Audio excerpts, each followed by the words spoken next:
Аю холдинг түптөлгөндөн бери кайрымдуулук жана социалдык ишмердүүлүктү үзгүлтүксүз жүргүзүп келет. Социалдык жактан муктаж болгон коомдун өкүлдөрү менен катар эле максаттуу жаштарга, спорт жана маданият өкүлдөрүнө көмөк көрсөтүүдө.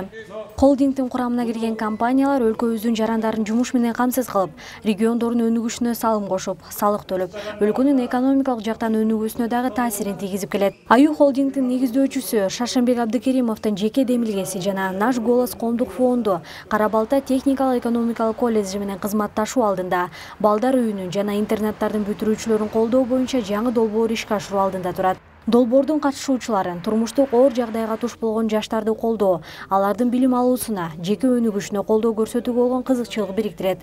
Бул боюнча Кара Балта техникалык экономикалык колледжинде кызматташууга макулдашуу тууралуу 3 жак жолугушуу өткөрүп келишим түзүлдү.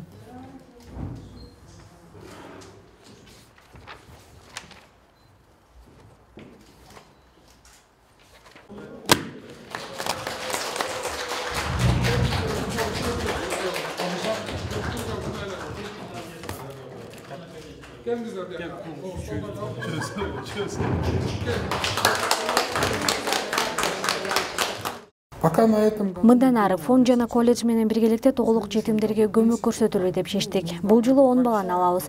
Ошентип жыл сайын көбөйтө бермекчибиз.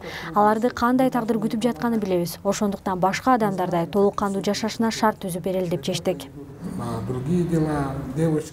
Бүтүрүүчүлөргө колледжде билим алууга 1 миллион сом бөлүнүп, алар суроо-талап жогору делген кесиптердин ээси боло алышат. Ошондой эле холдингдин ишканаларында практикага чыгууга мүмкүнчүлүк түзүлөт. Бүтүндөй билим алуу убагында балдарды тарбиялоо, алардын көйгөйлөрү, аларды чечүүнүн жолдору тууралуу түрдүү мониторингдер өткөрүлүп, материалдык жардам алардын ар бири 23 жашка чыкканга чейин көрсөтүлөт. Мындан сырткары Аю холдинг окуунун материалдык базасы менен толук кандуу көмөк көрсөтүп, колледждин педагогикалык курамынын толук болушуна, балдардын жетишээрлик деңгээлде билим алышына кепилдик берет. Бүгүн биздин колледж үчүн маанилүү күн болуп жатат. Себеби дегенде бүгүн биз Аю холдинг компаниясы менен, ошондой эле Наш голос общественный фонд менен 3 тараптагы келишимди түздүк. Бул келишим жетим балдардын социалдык жактан поддержка кылуу проектисинин биринчи алгачкы келишими болуп түзүлдү.